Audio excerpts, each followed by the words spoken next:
Oke, perkenalkan nama saya Dewi Purnamasari, saya dari kelas 12 Perbankan Syariah. Saya ingin bertanya kepada Bapak Disnaker, sebelumnya kan kita masih banyak dari anak-anak kelas 12. Nah, tips dari Bapak supaya kita kelas 12 selanjutnya bisa langsung ke dunia terjun ke perusahaan itu gimana sih Pak tipsnya, dan apa saja yang bisa kita siapkan untuk kedepannya? Terima kasih. Cukup salah satu syarat yang untuk memasuki setiap perusahaan yang besar pasti harus membuat namanya lamaran sama ACP. Saya bukan mengajari tentang buat lamaran, itu bisa menanyakan kepada Bapak Ibu guru bahasa Indonesia yang benar seperti itu. Tetapi yang perlu saya ingatkan kepada anak-anak yang kelas 3, segera siapkan yang ada di dalam CV sama lamaran. 1, KTP. Sampai umurnya lebih tua tidak punya KTP, tidak bisa. Yang kedua, kalau ada BPJS segera disiapkan. Karena apa?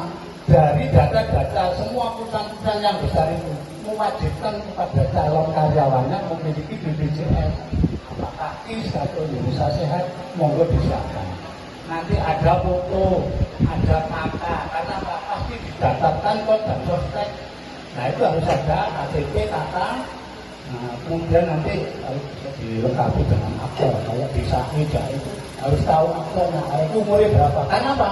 Perusahaan tidak akan mengerjakan karyawannya apabila tidak 18 tahun minimal. Nah, jadi KTP kakak, kemudian nanti di CV. CV itu akan memuat pendidikan, kemudian hobi, prestasi, dan organisasi. Tolong dicantumkan di CV itu supaya tertarik. Anda siapa?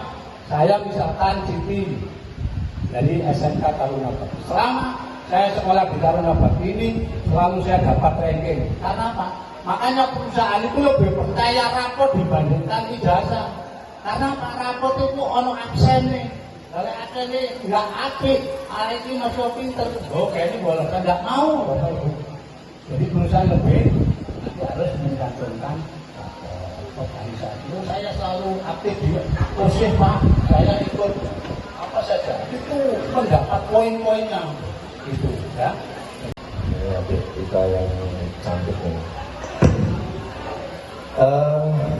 Perusahaan itu baik di perbankan, di perusahaan, di BUMN atau di formasi yang adik-adik lamar, itu sebenarnya yang pertama adalah kompetensi yang harus disiapkan.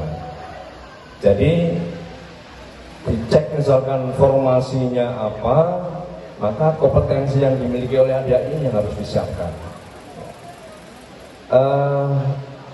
Kompetensi ini misalkan terkait dengan administrasi, terkait dengan keuangan, maka sebelum mengikuti tes itu yang disiapkan dulu. Makanya ketika kita misalkan bekerja sama dengan perusahaan, ini kita siapkan awalnya adalah kompetensi yang disyaratkan oleh perusahaan.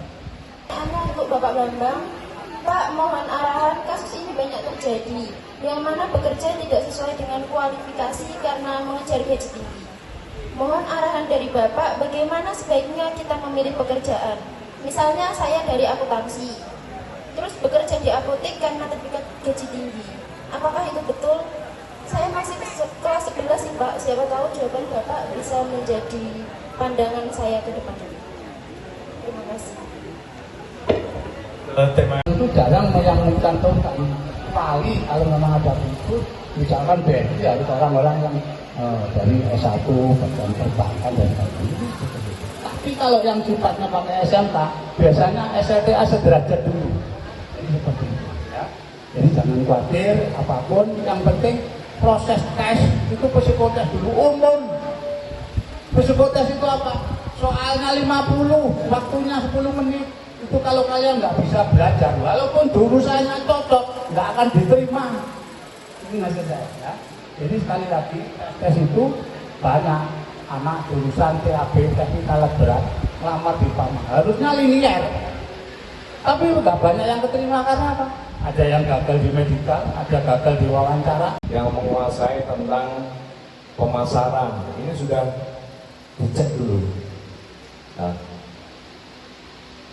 perform yang seperti ini harus disiapkan sebelum tes. Tadi kalau disampaikan Pak Bambang juga pakaiannya yang rapi, kemudian sikapnya yang baik,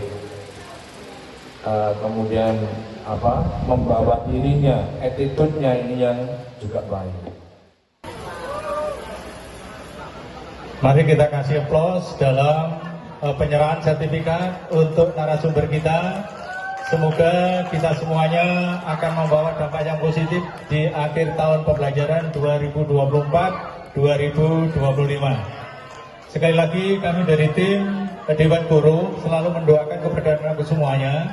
Setelah adanya job fair pagi hari ini, besok kamu bisa hubungan langsung dengan Bu Sita selaku BKK di sekolah kita. Ya. Jadi jangan selalu tanya di grup yang tidak ada habisnya.